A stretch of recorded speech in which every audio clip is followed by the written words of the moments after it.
안녕하세요, 광무원입니다. 저는 현직 경찰 공무원이고 노베이스 고졸 출신입니다. 오늘은 합격에 있어서 가장 중요한 147 기출문제 풀이법을 알려드리려고 합니다. 일단 저는 공부를 시작하고 첫 6개월 동안은 강의를 들었습니다. 온라인 강의를 들으면서 공부를 했고 그 이후에는 바로 기출문제를 풀었습니다. 제가 6개월 동안 강의를 듣고 처음 기출문제를 풀었을 때 느꼈던 감정은 엄청난 좌절감이었습니다. 분명 저는 6개월이라는 긴 시간 동안 3순환에 걸쳐서 강의에 집중을 했고 강의의 시작과 끝마다 풀었던 데일리 테스트들을 모두 맞추면서 자신감에 가득 차 있었는데 천재가 넘는 그 굵은 기출문제집을 풀기 시작하니까 내가 배웠던 건가 싶을 정도로 문제들이 생소했고 내가 지금까지 공부를 제대로 한 게 맞나? 큰일 난 것 같은데? 기본서에 집중해야 하나? 이런 온갖 생각이 다 들었습니다. 하지만 지금 돌이켜보니 그것들은 정말 당연한 감정이었습니다. 강의를 듣는 거랑 기출문제를 푸는 거는 완전히 다른 공부거든요. 강의는 집중해서 듣기만 하면 됩니다. 그때그때 이해를 하고 넘어가고 배운 것을 복습하는 과정입니다. 그러니까 청각을 이용해서 공부를 하는 거죠. 하지만 기출문제 풀이는 직접 눈으로 보고 문제를 풀어야 합니다. 당연히 처음에는 어색하고 생소하고 지난 6개월, 저 같은 경우는 6개월이죠. 지난 6개월이 헛수고가 된 것 같은 느낌이 드는 겁니다. 정말 당연한 거고 그러니까 여러분도 기출문제를 푸실 때 이런 생소함에 당황하지 마시고 처음에는 문제를 푼다는 것보다 읽는다는 느낌으로 접근하시는 게 좋습니다. 그런데 보통 과목당 기출문제가 1000제 가까이 되기 때문에 1번 문제부터 1000번 문제까지 풀었다가 다시 1번 문제로 돌아오게 되면 이게 엄청 지루하기 때문에 한 과목 기출 푸는 데만 일주일에서 10일 정도 걸립니다. 정말 비효율적이라는 거죠. 그래서 효율적으로 기출문제를 푸는 것이 정말 중요합니다. 제가 오늘 알려드릴 147 기출문제 풀이법은 아마 아시는 분은 아는 유명한 공부법입니다. 하지만 해보지 않으면 절대 그 진가를 경험하지 못합니다. 147 공부법은 일단 천재가 되는 기출문제집을 3등분 하신다고 생각하면 편합니다.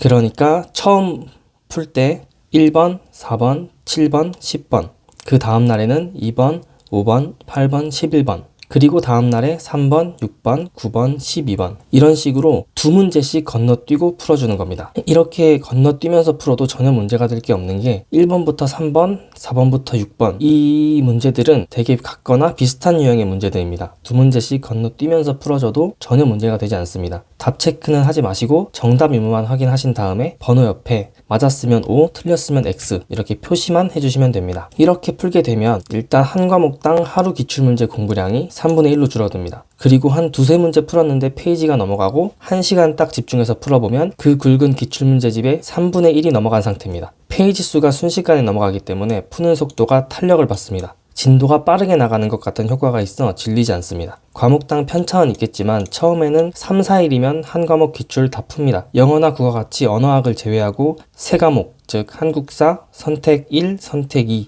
이렇게 3과목의 기출을 푸는데 9일에서 12일 정도 걸립니다. 1번부터 1000번까지 쭉 푸는 방법과 비교했을 때 걸리는 시간이 절반 가까이 줄어드는 거죠. 그리고 147 풀이법을 적용해서 기출문제를 풀다 보면 푸는 속도가 점점 빨라집니다. 저는 3-4번 정도 147 풀이법으로 기출문제를 풀었을 때부터는 각 과목마다 기출을 푸는데 한 이틀이면 다 풀었습니다. 3과목 기출 푸는데 일주일 정도 걸린 거죠. 이렇게 다른 과목으로 넘어가는 시간을 줄여서 뇌가 봤던 것을 잊어버리지 않게 하는 게 147 풀이법의 핵심입니다. 빠르게 반복하는 것이죠. 공부는 밑 빠진 독에 물 붓기라는 말 다들 들어보셨을 텐데요. 물이 빠지기 전에 빠르게 집어넣을 수 있는 정말 효율적인 방법입니다. 처음 기출 풀 때는 당연히 안 풀립니다. 당황하지 마시고 147 방식으로 읽어보세요. 그리고 빨리 돌아와서 2번, 5번, 8번 다시 돌아와서 3번, 6번, 9번 읽어나가는 겁니다. 그래서 처음 볼 때는 그냥 OX 표시를 하지 마시고 그냥 읽는다는 느낌으로 풀어보신 다음에 두 번째 볼 때부터 OX 표시를 하는 것도 좋은 방법일 겁니다. 다시 147번으로 돌아오면 문제가 풀리고 그러다 보면 문제가 풀리고 안 보이던 게 보이는 마법이 일어날 겁니다. 다르게 말하면 지문이 익숙해지는 겁니다. 귀로 듣는 강의도 3번 집중해서 들으면 들리던 걸 계속 듣기 때문에 익숙해집니다. 그래서 이해가 되는 것처럼 느껴지는 거죠. 기출도 똑같습니다. 처음 눈으로 봤을 때는 생소하지만 반복하니까 익숙해지고 익숙해지니까 이해가 되고 문제가 풀리는 것처럼 느껴지는 겁니다. 이걸 이용하는 겁니다. 그러다 보면 문제가 눈에 익숙해지기 시작하면서 문제가 잘 풀리기 시작하게 되는 날이 분명히 올 겁니다. 이때가 여러분의 실력이 엄청나게 올라가는, 즉 합격권에 근접하게 되는 시기입니다. 이 시기가 오면 계속 147 풀이법으로 기출을 밀어붙여야 합니다. 그리고 기출을 풀면서 오답 노트를 만드셔야 하는데요. 오답 노트는 제가 방금 말했던 시기, 즉 문제가 익숙해지고 잘 풀리기 시작하는 단계, 합격권에 근접하게 되었다는 게 느껴질 때부터 만드시면 됩니다. 이때는 내가 틀린 문제가 단순 실수인지 정말 헷갈려서 틀린 건지 구분이 가능하거든요. 그 전까지는 틀리더라도 따로 오답 노트에 정리하지 마시고 넘어가세요. 처음에는 푼다는 느낌보다는 읽는다는 느낌이기 때문에 오답노트까지 만들면 시간이 많이 걸립니다. 제가 오답노트에 옮겨 적었던 기준은 번호 옆 X표의 개수였습니다. X표시가 2개 이상인 문제는 오답노트 후보였고, 그 문제를 정말 몰라서 틀린 건지 단순 실수인지 생각해보고 정말 모르는 문제였거나 헷갈리는 문제였다고 판단되면 오답노트에 옮겨 적었습니다. 단순 실수였다면 다음엔 더 꼼꼼히 읽어야지 하고 넘어가시면 되고, 정말 틀렸다면 오답노트에 적으시는 겁니다. 그리고 하루 공부의 마무리는 그렇게 쌓여가는 전 과목 오답노트를 보는 것으로 마무리하세요. 오늘 한국사 기출을 봤다면 한국사뿐만 아니라 다른 과목 오답노트까지 모두 읽어보고 그날 공부를 끝내는 겁니다. 그러면서 오답노트의 양도 줄이시는 겁니다. 매일 보면 헷갈렸던 것도 이해가 되고 매일 틀리던 것도 눈에 익습니다. 그런 것들을 오답노트에서 지워가시는 겁니다. 오답노트를 만드는 이유는 시험날까지 오답노트에서 지워지지 않은 것들을 가지고 시험장에 가기 위함이거든요. 저는 강의 듣는데 6개월에서 9개월 썼습니다. 기출도 마찬가지로 6개월 이상 투자했습니다.